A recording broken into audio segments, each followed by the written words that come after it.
They put us at the center of the experience. Technology begins to feel like a natural extension, augmenting human capability, bridging gaps in expertise and experience, and breaking down barriers like language and accessibility. As a truly general-purpose technology, AI is applicable across many different human endeavors and all parts of the economy. Every company, every sector will use this technology in their own ways, including the public sector. As it continues to improve, it will spur innovation, opportunity and growth in economies around the world, and drive an explosion in knowledge, learning, creativity, and productivity. The opportunity with AI is as big as it gets, and it'll be up to people in this room to make sure that as many people as possible benefit. That opportunity to improve lives and transform things is why Google has been investing in AI for more than a decade. Because we saw it as the most important way we could advance our mission, to organize the world's information and make it universally accessible and useful.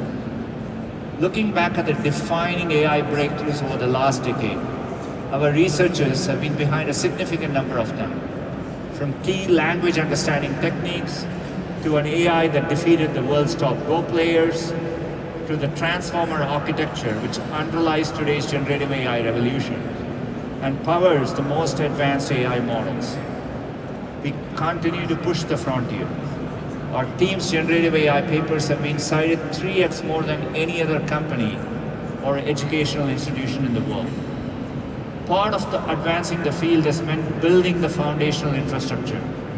That includes our network, which spans more than 2 million miles of terrestrial and subsea fiber cables. We also have custom chips for AI called tensor processing units, now in their 6th generation. Over the past 2 generations alone, we have improved their carbon efficiency by 3 times. This infrastructure enables frontier models like Gemini, with breakthroughs in processing multimodal information across text, image, video, audio, and code, as well as long context and agentic capabilities. And our infrastructure enables us to make these cutting-edge technologies available to developers, entrepreneurs, businesses, and more. Finally, we are building applications that make AI truly helpful to people everywhere. We now have 7 products that reach more than 2 billion users, like Maps, Search, and Android. All of them are powered by our AI innovations and our most recent Gemini models. All of this together makes up our unique full-stack approach to innovation, enabling entirely new applications. Some experiences I'm very excited about include deep research and thinking capabilities. They make it possible to help people conduct in-depth research on a specific topic. It's like having a personal research assistant that searches the web, analyzes information, and summarizes key findings. I know many of you are starting to think about your summer plans. You could ask a deep research agent, where in Europe should I vacation for 2 weeks in August? 5 minutes later, you have a full analysis considering factors like affordability, weather, visa requirements, and more, all with sources cited. And it's getting faster all the time. Or maybe instead of searching the internet, you want a model to draw only from the specific documents you're given. That's what makes Notebook LM so magical. You could imagine transforming a pile of dense documents into engaging podcasts. Over just 3 months, people generated more than 350 years worth of these audio overviews. Businesses are using it to create a centralized knowledge repository that acts like an internal expert on policies, procedures, customers, and more. As models become increasingly multimodal, they're getting better at understanding the world around you. Just point your phone camera at something near you and ask Project Astra about it. Let's take a look at an example. Let's roll the video.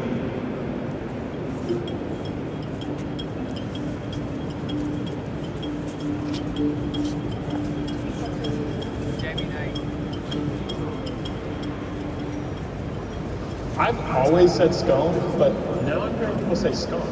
Can you help me with the pronunciation? It's a fascinating topic, the pronunciation of scone. Both scone rhyming with gone and scone rhyming with bone are accepted pronunciations, though regional regional variations exist.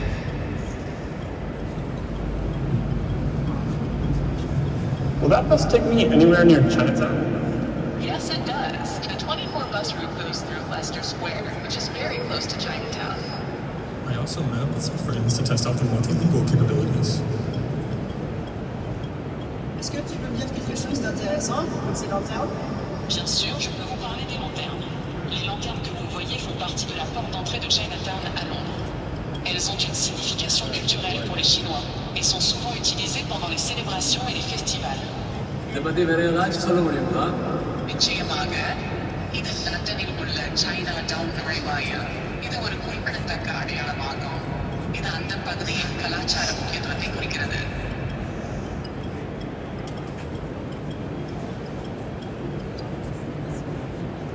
What's really exciting is how Project Astra brings us closer to our vision for a universal AI assistant that is seamlessly integrated into our lives across different devices and contexts.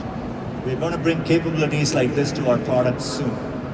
These are just some examples of how people and businesses are using AI today.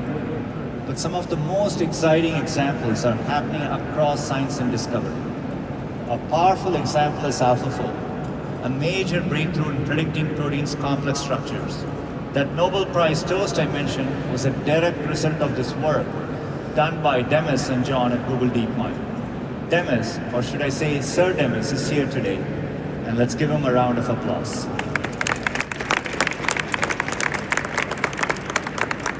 We opened up AlphaFold in 2021 free of charge to the scientific community. Today, more than 2.5 million researchers from over 190 countries are using it to develop new malaria vaccines, cancer treatments, and even plastic-eating enzymes. We estimate AlphaFold has helped to save hundreds of thousands of research years. One company building on AlphaFold is Isomorphic Labs, part of Alphabet.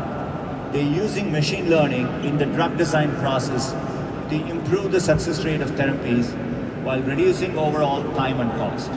And we have partners all over the world using our cloud technologies like Servier here in France. Quantum computing will also help scientists discover new medicines, as well as design more efficient batteries for electric cars and accelerate progress in fusion and new energy alternatives.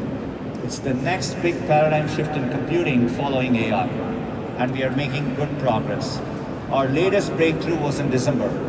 Our state-of-the-art Willow quantum chip solved a computation in under 5 minutes that would take a classical computer 10 septillion years. That's one followed by 25 zeros, longer than the universe has existed several times over. And it did so while reducing errors even as the number of quantum chips increased. AI helped with that, by the way, and will continue making progress on our journey to a fully error-corrected quantum computer. Now let me turn to an example that is very much reality. Fully autonomous self-driving cars.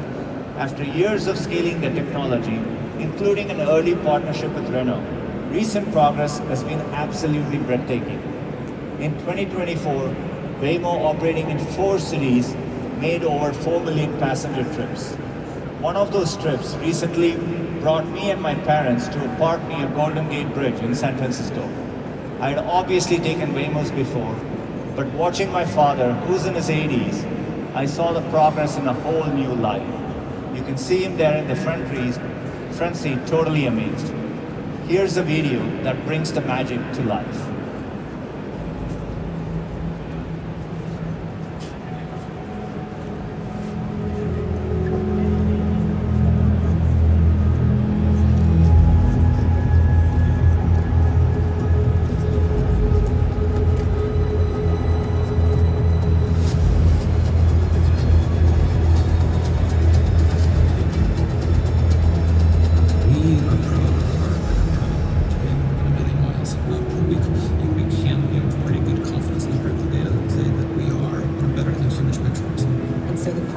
What's the end goal? Is it to improve road safety or not? For us as a company, we are obsessed. Our culture is about safety. This mission is about safety. And we want to expand the number of people who have access to mobility options.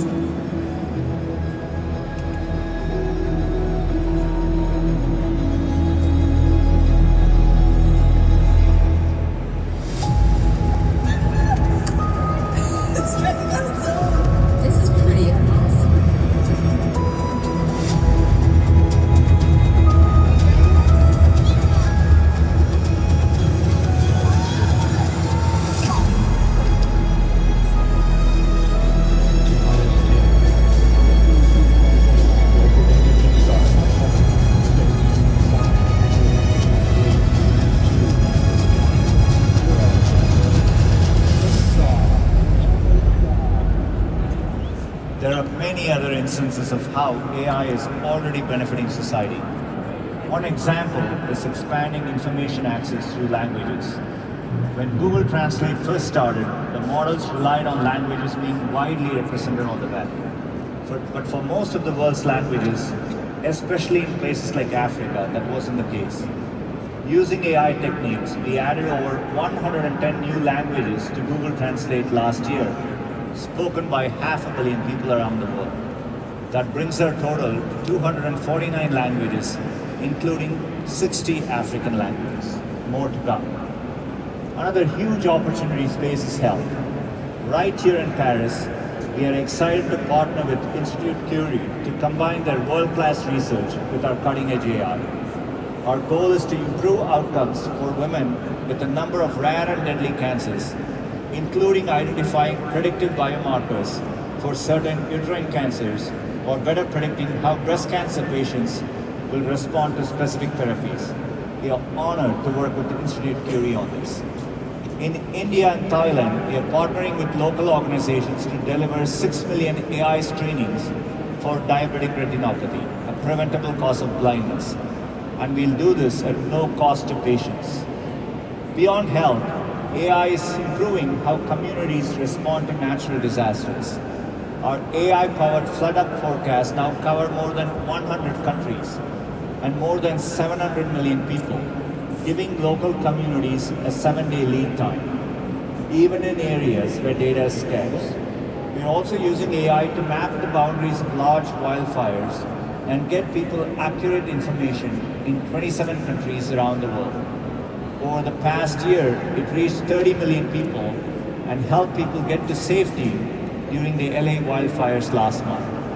Our new FireSat technology will give us even better tools. Using advanced sensors and high resolution, it can detect a fire as small as 5 by 5 meters, and it's going to be a big game changer for firefighters. In all these examples, I hope you can see the massive potential for AI to benefit people, boost economies, advance science, and address humanity's greatest challenges. But these beneficial outcomes are not automatic or guaranteed. It will take all of us working together on multiple fronts to make it possible. Let me be really prescriptive about how. First, we have to enable an ecosystem of innovators and adopters. I spoke of that growing innovation ecosystem here in France earlier. How do we create more of these pockets in more places? And as Mario Draghi showed in his recent report, Europe's productivity is dependent on using these emerging technologies. And European competitiveness depends on productivity. So driving adoption is key so that the gains happen at scale and across the economy. The second area is infrastructure. We are excited for the path President Trump, President Macron, and other countries are forging here. In CapEx alone, $300 million is already committed from the major tech companies this year. We announced last week that we expect to invest approximately $75 billion in capital expenditures in 2025. Third, we have to invest in people and prepare them for the workforce ahead. I saw a report from the World Economic Summit this year that estimates that a majority of jobs in Europe will soon be augmented by generative AI, and 7% of the jobs will face automation. A report from the ILO suggests that the augmentation effect will be 6x that of possible substitution. We want to help prepare the future workforce for these realities. Grow with Google has helped train 100 million people globally in digital skills over the last decade. And now our $120 million Global AI Opportunity Fund is focused on making AI education and training available in communities around the world. We'll reach 20,000 people across 24 countries right here in Europe. Fourth, we have to act boldly to advance the most transformative applications of AI and responsibly so that everyone can benefit. That means addressing the technology's limitations, issues with accuracy and factuality, for example, as well as the risk of misapplication and misuse, like the creation of deepfakes.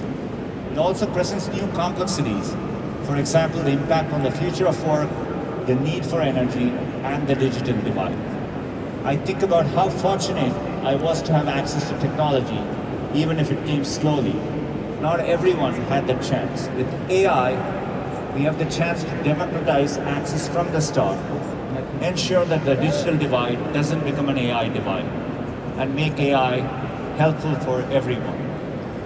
Public policy will play an important role in delivering on these 4 areas.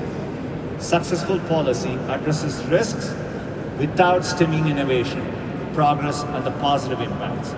It draws on existing laws and fills in gaps rather than creating entirely new laws wholesale.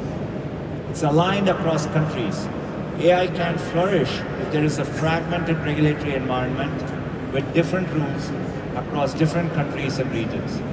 And finally, governments need to take a thoughtful, strategic approach to AI to drive investment in infrastructure, people, and adoption, including by governments themselves. This is an important and historic moment. I think when history looks back, it will see this as the beginning of a golden age of innovation. But these outcomes are not guaranteed. The biggest risk could be missing out. Every generation worries that the new technology will change the lives of the next generation for the worse. Yet, it's almost always the opposite.